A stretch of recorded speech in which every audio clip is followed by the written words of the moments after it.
नमस्कार विद्यार्थियों, आज हम बात करेंगे शाहजहाँ की। और शाहजहाँ पर छोटे जो प्रश्न बनते हैं उन पे हम आज चर्चा करते हैं। देखिए, एक प्रश्न बनता है, शाहजहाँ की उत्तर पश्चिमी सीमांत नीति के परिणाम लिखिए। देखिए, उत्तरी पश्चिमी जो सीमांत नीति थी उसके परिणाम रहे कि कंधार का किला मुगलों के हाथ से सदैव के लिए निकल गया, भीषण धनहानि हुई और शाहजहाँ की जो प्रतिष्ठा है उसको आघात लगा। एक प्रश्न बनता है, उत्तराधिकार का जो युद्ध है उससे क्या तात्पर्य है और उसमें किसको सफलता मिली। शाहजहाँ के शासन के अंतिम वर्षों में उसके पुत्रों के बीच उत्तराधिकार को लेकर 1658 ईस्वी में जो संघर्ष हुआ उसे ही उत्तराधिकार का युद्ध कहा जाता है। और इस उत्तराधिकार युद्ध में औरंगजेब को सफलता प्राप्त हुई थी। धर्मत का युद्ध कब और किस किस के बीच लड़ा गया। देखिए, यह युद्ध जसवंत सिंह के नेतृत्व में दारा सिकोह की शाही सेना और औरंगजेब तथा मुराद की संयुक्त सेना के बीच 15 अप्रैल 1658 में लड़ा गया था। इसमें औरंगजेब विजित रहा था। सामूगढ़ का युद्ध कब और किसके बीच लड़ा गया। सामूगढ़ का युद्ध 1658 में औरंगजेब व मुराद की संयुक्त सेना एवं दारा के मध्य हुआ, जिसमें औरंगजेब ने दारा को पराजित कर दिया था। और यह युद्ध जो है उत्तराधिकार के लिए एक निर्णायक युद्ध था। उत्तराधिकार युद्ध में औरंगजेब की सफलता के कोई 3 कारण लिखिए। इसके सफलता के कारणों की हम बात करें तो औरंगजेब का अनुभवी व कुशल सेनानायक होना।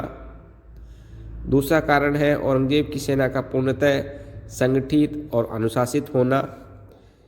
एक कारण था कि औरंगजेब को कट्टरपंथी सरदारों और उलमा वर्ग का समर्थन प्राप्त होना। खजुआ का युद्ध कब और किस किस के बीच हुआ। देखिए, खजुआ का युद्ध जनवरी 1659 में औरंगजेब व सूजा के मध्य हुआ, जिसमें औरंगजेब ने सूजा को पराजित किया था। देवराई का युद्ध कब और किस किस के बीच हुआ। देवराई का युद्ध 1659 में औरंगजेब और दारा के मध्य हुआ। यह युद्ध उत्तराधिकार संघर्ष की अंतिम लड़ाई थी। औरंगजेब और दारा सिकोह में कब और कहाँ युद्ध हुआ। सामूगढ़ में औरंगजेब और मुराद की संयुक्त सेना का दारा से 29 मई 1658 को युद्ध हुआ था। मुमताज़ महल कौन थी। मुमताज़ महल आसफ खां की पुत्री तथा शाहजहाँ की सबसे प्रिय पत्नी थी। उसका बचपन का नाम अर्जुमंद बानो बेगम था। 1631 में बुरहानपुर में उसकी मृत्यु हुई और उसकी याद में शाहजहाँ ने आगरा में ताजमहल का निर्माण करवाया था। जुझार सिंह कौन था, उसने विद्रोह क्यों किया। जुझार सिंह बुंदेलखंड के वीर सिंह बुंदेला का पुत्र एवं उसका उत्तराधिकारी था। शाहजहाँ ने उसके द्वारा एकत्रित धनराशि की जांच हेतु महावत खां को भेजा था, जिसके विरुद्ध उसने विद्रोह कर दिया था। शाहजहाँ की दक्षिणी नीति क्या थी। देखिए, शाहजहाँ ने अपनी दक्षिणी नीति के तहत अहमदनगर पर अधिकार किया। शाहजहाँ ने 1633 में अहमदनगर को मुगल साम्राज्य में मिलाया तथा वहाँ के शासक हुसैन शाह को ग्वालियर के किले में भेज दिया था। गोलकुंडा के साथ संधि की। 1636 में गोलकुंडा के शासक अब्दुल्ला कुतुब शाह तथा मुगलों के बीच संधि हुई। इस संधि के परिणाम स्वरूप शाहजहाँ का नाम खुतबे और सिक्के दोनों पर लिखा गया। इसी तरह बीजापुर के साथ संधि की शाहजहाँ ने 1636 में बीजापुर पर आक्रमण किया और बीजापुर के शासक आदिल शाह ने निम्न शर्तों के साथ शाहजहाँ से संधि की थी। शाहजहाँ के नाम का खुतबा पढ़ा गया, सिक्के जारी हुए। युद्ध हार जाने के रूप में बीजापुर ने 20 लाख रुपए दिए थे। शाहजहाँ ने दक्षिण का जो सूबेदार है वो औरंगजेब को नियुक्त किया था। और दक्षिण नीति के संदर्भ में हम देखें तो 1636 का जो वर्ष है वो एक महत्वपूर्ण वर्ष माना जा सकता है शाहजहाँ की दक्षिण नीति की दृष्टि से। 1632 में पुर्तगालियों का विद्रोह हुआ जिसको शाहजहाँ ने दबा दिया था। शाहजहाँ की उत्तरी पश्चिमी सीमांत नीति की हम बात करें तो कंधार, अली मर्दान खां फारस सरकार का कंधार में गवर्नर था, उसने कंधार का किला 1638 में मुगलों को सौंप दिया था। कंधार के ऊपर 3 बार घेरे डाले गए। पहला घेरा जो है 1649 में औरंगजेब के नेतृत्व में डाला गया और ये घेरा जो है वो असफल रहा था। कंधार का दूसरा जो घेरा है 1652 में डाला गया और कंधार विजय के लिए औरंगजेब को दूसरी बार मुग़ल सेनापति नियुक्त किया था, किंतु इस बार भी मुग़ल सेनाओं को सफलता नहीं मिली।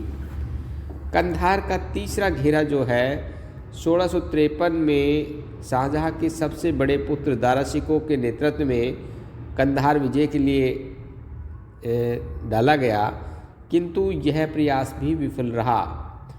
मध्य एशिया की हम बात करें तो शाहजहाँ ने मध्य एशिया तथा बल्ख एवं बदख्शा की अवस्था का लाभ उठाने की कोशिश की, परंतु यह अभियान असफल रहा और लगभग 40 करोड़ की हानि उसको उठानी पड़ी थी। 1658 में सिंहासन के लिए शाहजहाँ के पुत्रों में युद्ध हुआ और उसे मुग़ल इतिहास में उत्तराधिकार का युद्ध कहा जाता है। अब इस उत्तराधिकार युद्ध की प्रमुख घटनाओं की हम बात करें तो बहादुरपुर का युद्ध हुआ 24 फरवरी 1658 को और इसमें दारा के नेतृत्व में शाही सेना और ये शुजा के मध्य हुआ था और इस युद्ध में दारा जो है इसको जीत प्राप्त हुई थी।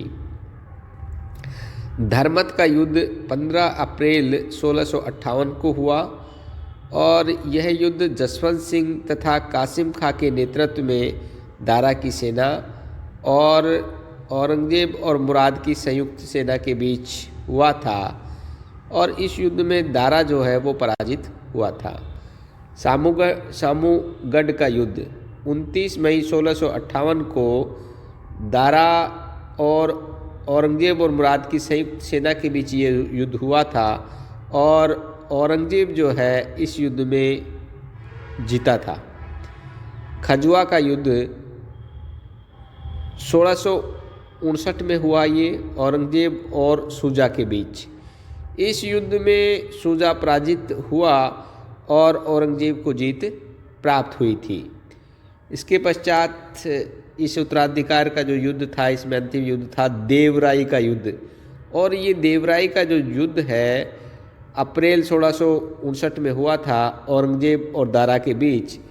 इस युद्ध में दारा जो है वो पराजित हुआ और औरंगजेब को जीत प्राप्त हुई। इस तरह से उत्तराधिकार युद्ध में औरंगजेब विजयी रहा था। शाहजहाँ का जो दरबारी राजकवि है वो पंडित जगन्नाथ था और उसने गंगा लहरी और रस गंगाधर की रचना की थी। शाहजहाँ की यदि अंतिम वर्षों की हम बात करें तो शाहजहाँ अपने अंतिम 8 वर्ष आगरे के किले में बंदी की तरह व्यतीत किए थे। उस समय उसकी बड़ी पुत्री जहारा ने उसके साथ रहकर उसकी सेवा की थी। शाहजहाँ की मृत्यु 1666 ईस्वी में हुई।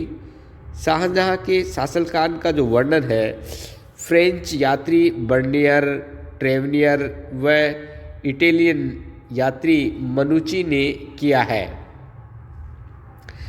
शाहजहाँ के द्वारा ताजमहल का